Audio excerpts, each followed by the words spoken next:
Satanic Temple.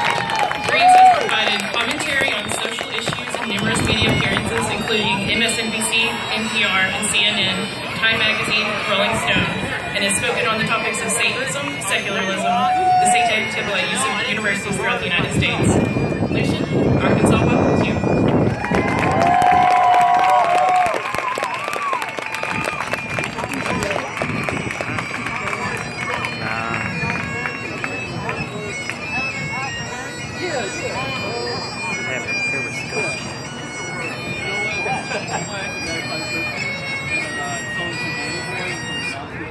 Thank you.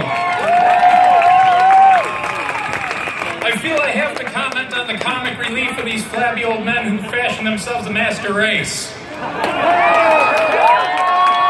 may not be fine physical specimens, but they're not fine intellectual specimens either. Nor were they able to rally a good counter-rally. But I'm sure your mommies thought you were handsome, little boys. Good people of Arkansas and supporters of religious liberty, I present to you Baphomet, a symbol of pluralism, legal equality, tolerance, free and breathe, freedom of conscience, and reconciliation. We did not bring Baphomet here in hopes of replacing the Ten Commandments monument. It is not the purpose of our monument or our efforts to erect this monument to impugn or silence the beliefs of others.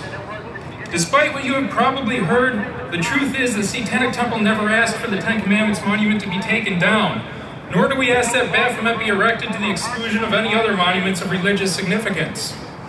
In fact, from the beginning we were clear. We only want our monument on public grounds where other monuments of religious significance are pre-existing. We have as little interest in forcing our beliefs and symbols upon you as we do in having the beliefs of others forced upon us. What we are asking for is only that the public square, these Capitol grounds, remain an area in which free speech, religious liberty, and equality under the law be respected by the holders of public office who swore to uphold those values.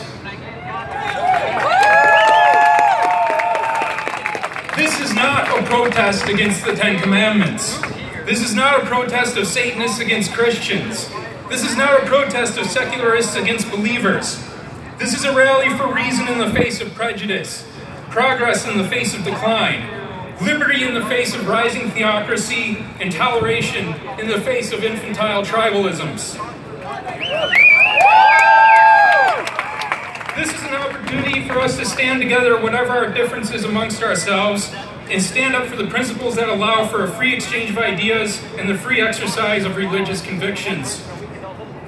It has been said that there is no greater tyranny than that which is perpetrated under the shield of the law and in the name of justice. And I contend that among legally sanctioned tyrannies, none is greater than that which would deny one the liberty to freely follow one's own conscience, to reach one's own determination regarding one's religious convictions, that would deny one the self-determination to stand up for, with equal voice, one's deeply held beliefs. Conviction enforced by coercion is subjugation.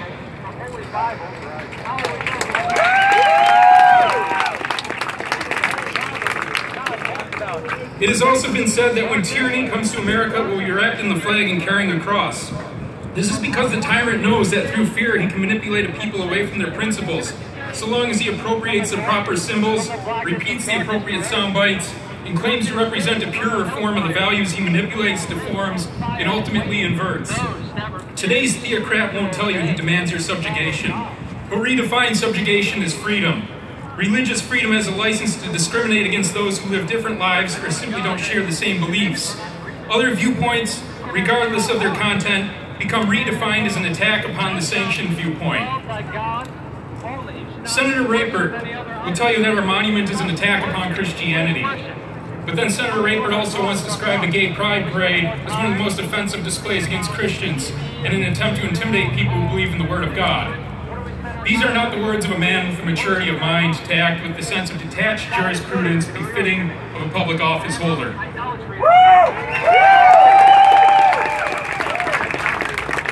Senator Rapert will tell you that his Ten Commandments monument is not a religious monument, rather it is a monument celebrating the heritage and history of American law.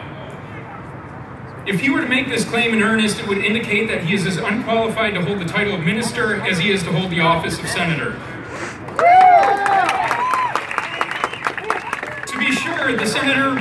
the Decalogue from the sacred to the historical in an attempt to shield it from claims of religious preference and litigation. However, it is a dishonest move that is an insult to both the Ten Commandments and American history and heritage. In fact, the Ten Commandments find no reference in American law, and the first four directly contradict the First Amendment to the United States Constitution. Thou shalt have no gods before me is a theocratic fiat, establishing in no uncertain terms that one religion shall be tolerated, a direct prohibition upon constitutionally protected free exercise. Thou shalt not make thee any graven images is a commandment that is humorously defied by the erection of the Ten Commandments monument itself. It is also a burden upon constitutionally protected free expression. Thou shalt not take the name of the Lord in vain as an affront to constitutionally protected free speech, and keep the Sabbath holy is also a theocratic demand that accepts only one religious viewpoint.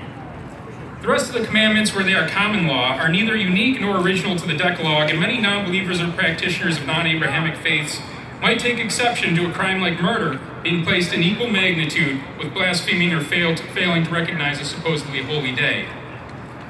But there is a more charitable way to view the Ten Commandments, one that does not cause acrimony and division, one that does not oppress, offend, or violate democratic pluralistic values.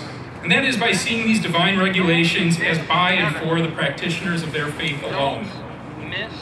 If, by one's own free will, one decides they share the faith of Senator Rapert, and by true conviction maintain their faith by retaining their fidelity to one God before whom they shall have no others, if they dutifully observe the Sabbath and treat it with holy reverence, if they view the Ten Commandments as a type of personal guidance that informs the practice of their own faith, then this is a Ten Commandments of religious conviction, not coercive legislation.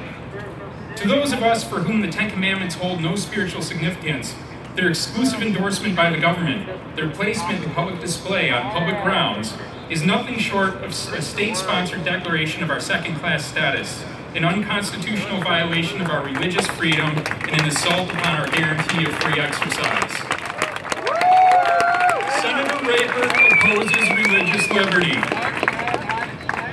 Those who hold the Ten Commandments sacred in their personal spiritual lives should be as offended by an exclusive monument to them placed in the public square as anybody for whom those commandments are in direct contradiction to their beliefs, and maybe more so. These are their sacred tenets, abused for political gain, trivialized as a legal document. Senator Rapert will tell you that the placement of his monument on the Capitol grounds is, in part, justified by images of the Ten Commandments on display within the Supreme Court of the United States. What the senator fails to mention is that the Decalogue is nowhere listed inside the Supreme Court, and representations of a stone tablet whereupon are inscribed the Roman numerals 1 through 10, often mistaken as representative of the Ten Commandments, were in fact described by the artist as representative of the Articles of the Bill of Rights.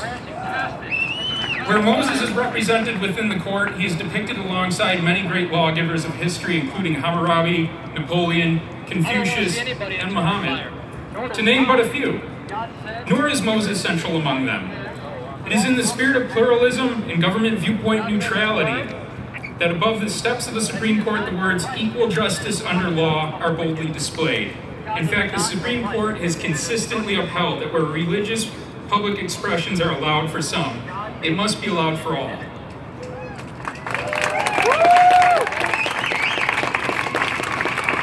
Senator Rapert will tell you that a United States Supreme Court decision from 2005, Van Orden versus Perry, which allowed for a contested Ten Commandments monument to remain on public grounds in Austin, Texas, justifies the exclusive placement of his Ten Commandments monument here on Little Rock Capitol grounds. What the senator fails to mention is that on the same day as that decision was handed down, the Supreme Court ruled against two standalone Ten Commandments monuments, only preserving the one in Austin on the grounds that it was a 40-year-old landmark and, importantly, that it was displayed alongside a number of other monuments with no evidence of viewpoint discrimination.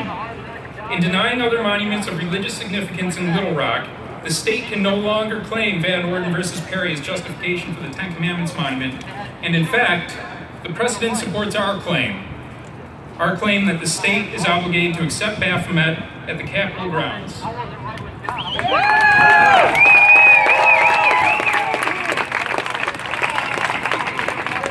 To be clear, when the public grounds are open to private donations from one religious viewpoint, the public grounds are open to private donations from any religious viewpoint. This is what religious liberty means. You may be uncomfortable with Satanists on the Capitol grounds, but it was Senator Rayford who, by his efforts to open the Capitol to religious monuments, tacitly invited us here.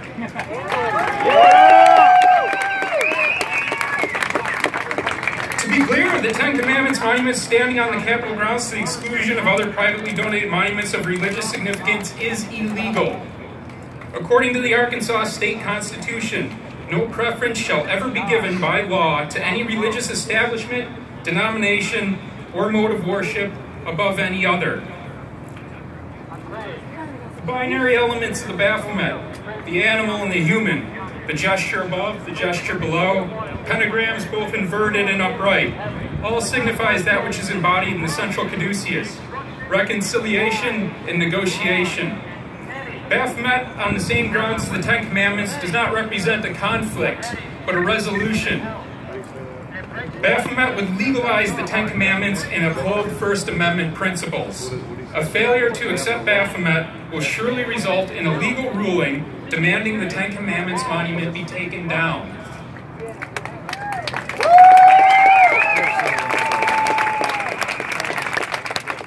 Human progress is undeniable. For the past 500 years, we have increasingly lived longer, healthier lives. Increasing literacy, and access to education has contributed to an ever-improving quality of life, while democratic forms of government that respect equal rights become the dominant norm for world civilization.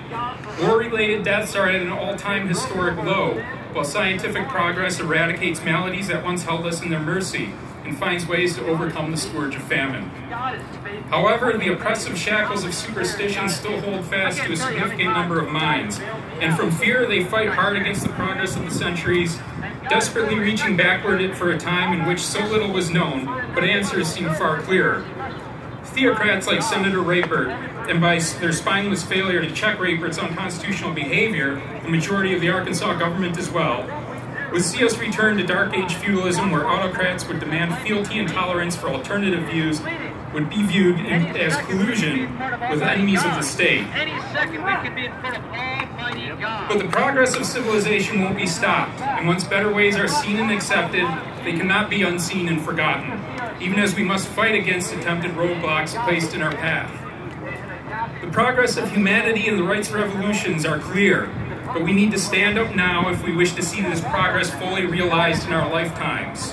We need to fight back against encroaching theocracy and refuse to be silenced when petty peddlers of fear and superstition slowly reduce our rights while expanding their own. We need to look them in the face and tell them that we will not submit and that we will fight them every step of the way.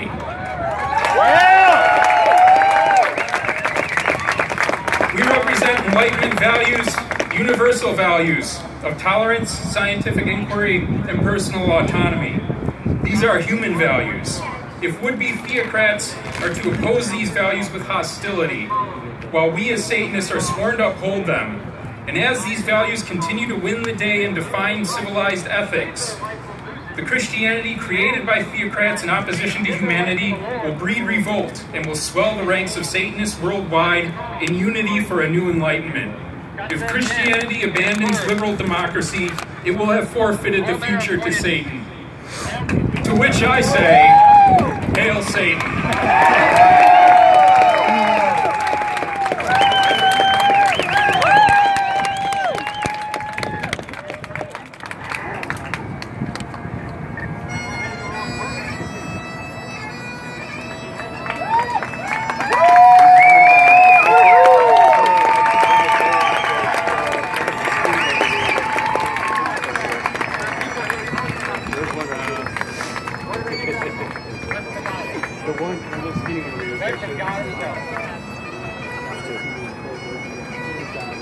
Thank you so much, Little Rock, out-of-towners, for coming into this beautiful city of ours. Thank you so much to Lucien and the Satanic Temple.